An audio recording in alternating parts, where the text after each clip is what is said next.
डीमार्ट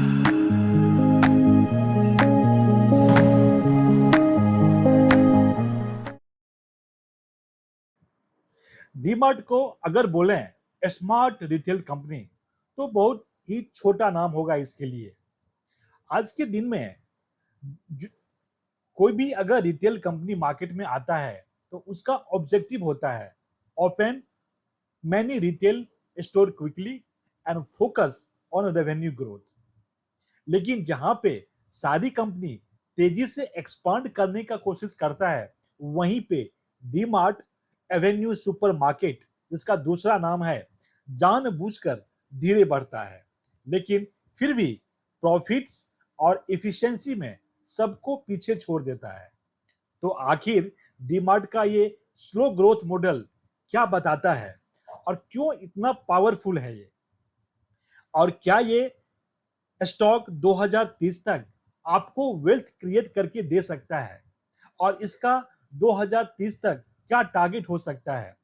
इस कंपनी के ऊपर आज डिटेल एनालिसिस करेंगे, इसका फंडामेंटल्स देखेंगे, टेक्निकल्स भी देखेंगे, और फिर हम टेक्नो फंडा एनालिसिस करके ये कंक्लूड करेंगे जो ये स्टॉक 2030 तक इस स्टॉक का क्या टारगेट हो सकता है, और इसका ये स्लो ग्रोथ मॉडल क्यों इतना पावरफुल है, जो आज के दिन में भी ये इंडिया की नंबर 1 रिटेल कंपनी है।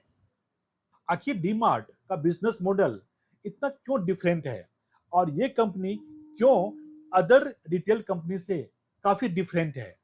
इस कंपनी का अगर आप बिजनेस रिव्यू करोगे तो आपको बस एक ही स्टेटमेंट आपको मालूम पड़ेगा, slow and steady win the race.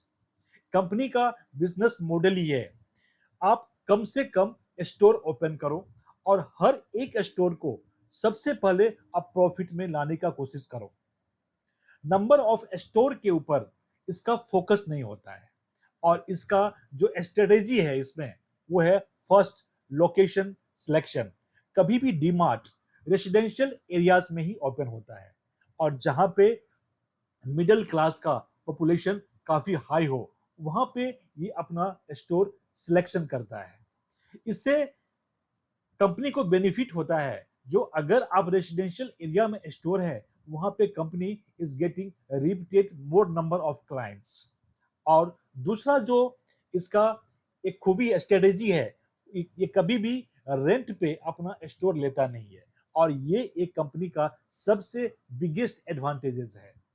Company land bye कर रहा है, स्टोर बाय कर रहा है, और वहां पे अपना खुद का फाइनेंस करके स्टोर ओपन कर रहा है।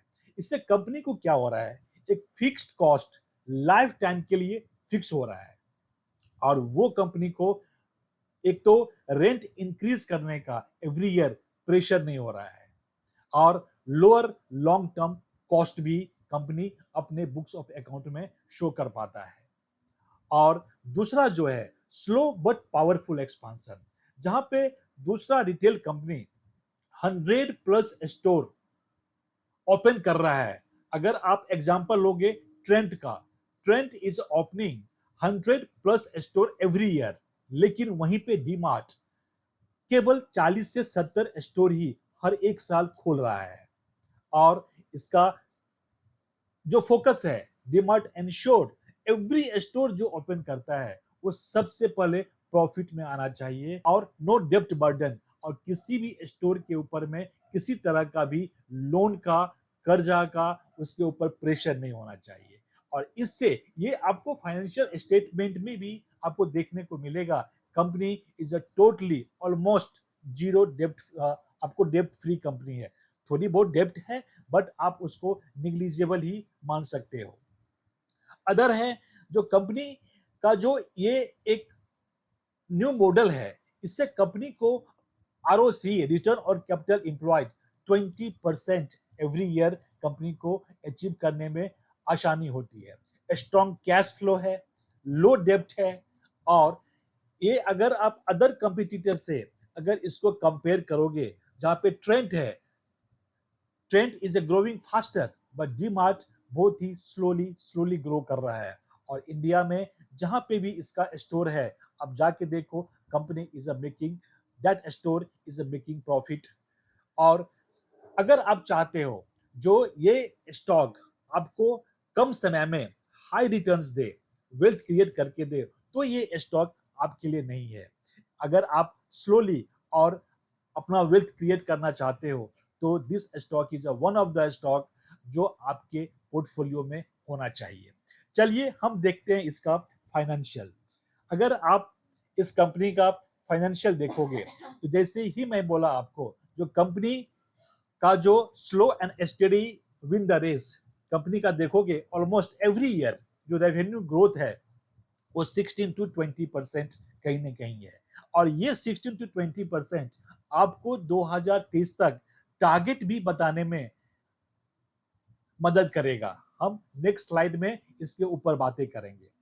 जहां पे 2023 में कंपनी का रेवेन्यू 42,480 करोड़ था, आप देखोगे 24 में 50,789 करोड़ हुआ। मीन्स ऑलमोस्ट यहाँ पे 16 to 20% का आपको जंप देखने को मिलेगा। फ्रॉम द 2024 25 में 59,358, यहाँ पे भी आपको 16 to 20% रेवेन्यू ग्रोथ देखने को मिलेगा। ऐसे ही कंपनी का एबिटा या नेट प्रॉफिट आप देखोगे 23, जहां पे 2023 में इसका एबिटा 3,639 करोड़ था, वो एवरी ईयर 24 और 25 में 15 to 20% इंक्रीज हो रहा है।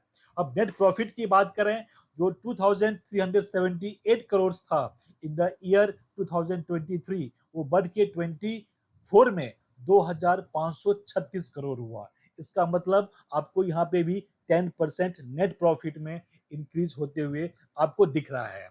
इन द ईयर 2025 की बात करें, तो आपको 2,536 करोड़ से बढ़ के ये 2,707 करोड़ हुआ, जहां पे भी आपको यहाँ पे देखोगे आप ऑलमोस्ट 15% का जंप यहाँ पे भी आपको देखने को मिलेगा।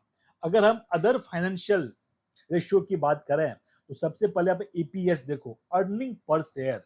Every year company is increasing its earning per share. जो 2023 में 36.69 था, वो इन द ईयर 2024 38.97। मीन्स यहाँ पे ऑलमोस्ट आपको 1 से 2 रुपया आपको यहाँ पे इंक्रीज होते हुए अर्निंग पर शेयर में आपको दिख रहा है। वहीं पे 25 में भी आपको 2 से 2.5 रुपया अर्निंग पर शेयर में इंक्रीज होते हुए दिख रहा है। लेकिन जो एक डिसएडवांटेजेस कंपनी के पास में है, कंपनी प्रॉफिट तो अर्न कर रही है, लेकिन शेयर होल्डर को अभी तक कंपनी कोई भी डिविडेंड पे आउट नहीं किया है। क्योंकि कंपनी, जब भी कोई कंपनी डिविडेंड पे आउट करती है, उसका मतलब है जो कंपनी के पास में सफिशिएंट प्रॉफिट है, और वो प्रॉफिट वो अपने इन्वेस्टर को नहीं देके अपने बिजनेस को एक्सपांड करने का कोशिश कर रहा है। उस प्रॉफिट से शेयर होल्डर के का जो प्रॉफिट है उसको रिटर्न ना करके कंपनी यहाँ पे डीमार्ट कोशिश कर रहा है अपने आप को एक्सपांड करने के लिए।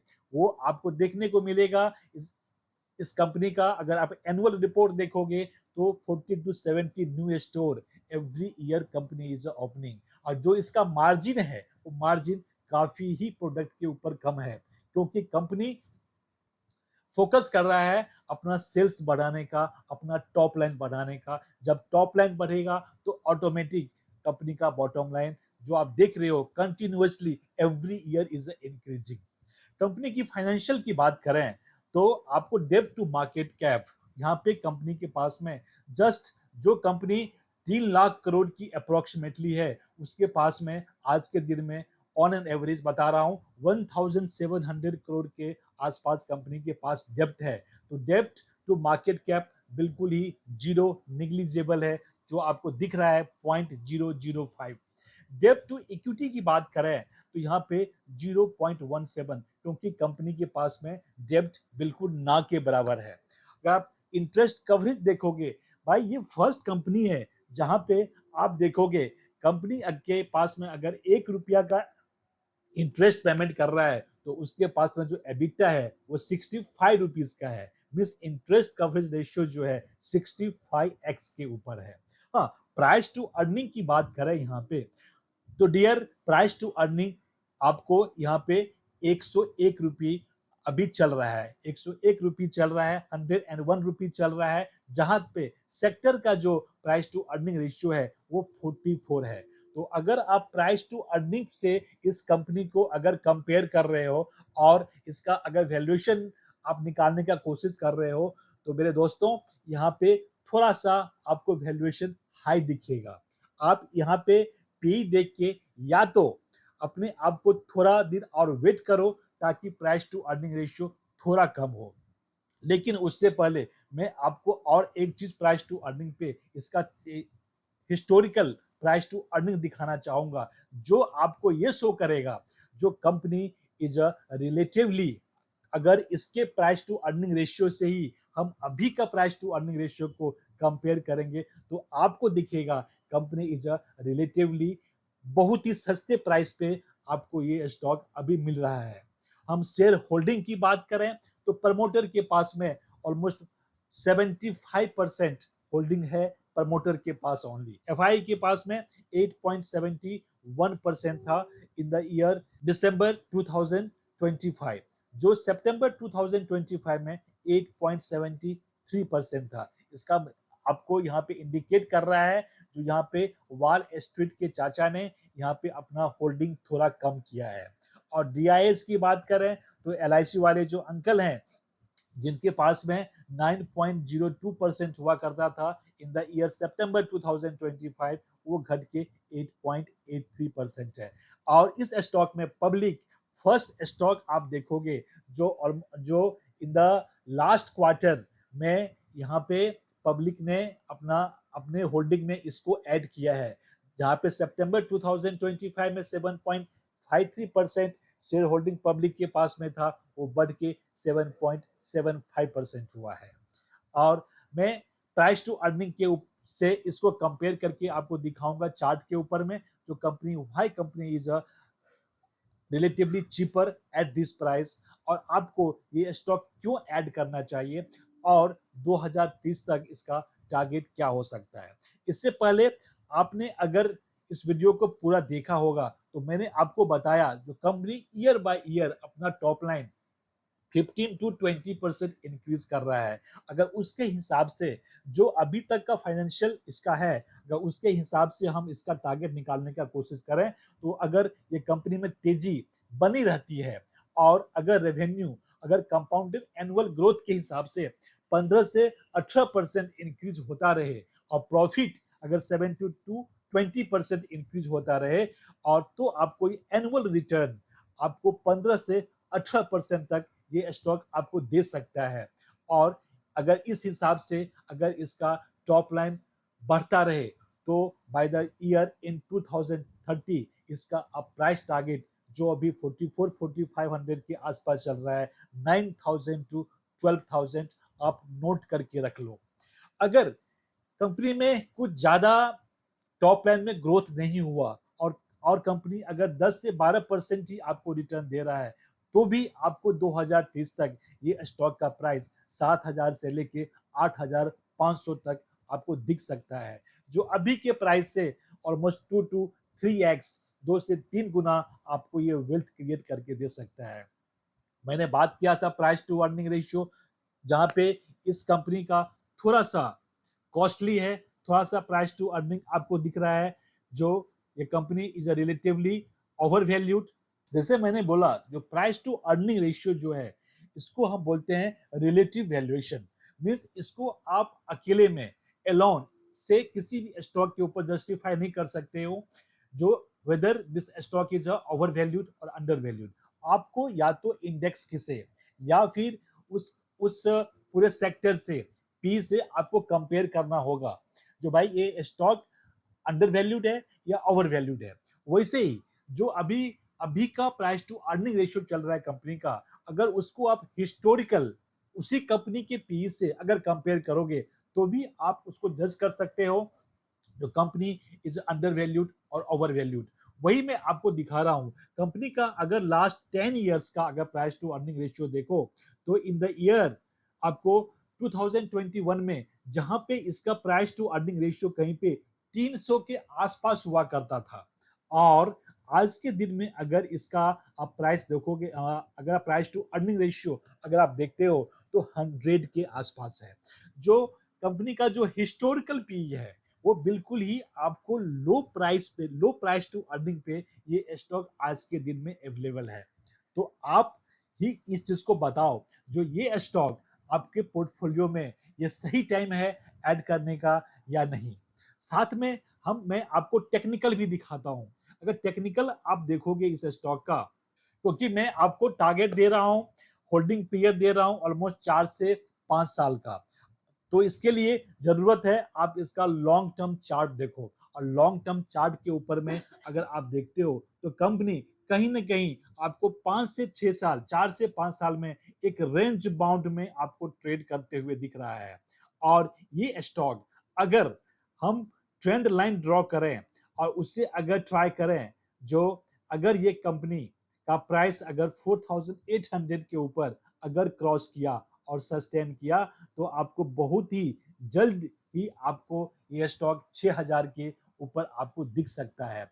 और वॉल्यूम की बात करें तो वॉल्यूम में कुछ ज्यादा तो नहीं है, लेकिन थोड़ा बहुत लास्ट 2-3 महीने में आप देखोगे वॉल्यूम भी इस स्टॉक में हो रहा है। आप इस सब कुछ एनालिसिस करने के बाद आप खुद आप जज कर सकते हो जो ये स्टॉक आपके पोर्टफोलियो में इस ये सही टाइम है ऐड करने का या नहीं।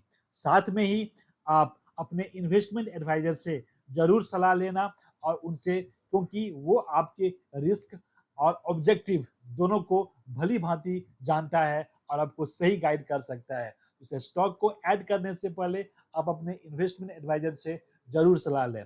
अगर ये वीडियो आपको अच्छा लगा हो और इस तरह का एनालिसिस अगर आपको पसंद है तो इस वीडियो को लाइक करें, सब्सक्राइब करो और अपने दोस्तों के साथ जरूर शेयर करो। हम फिर मिलते हैं नेक्स्ट वीडियो में सीखने वाले और समझदार इन्वेस्टर के साथ। Thank you so much.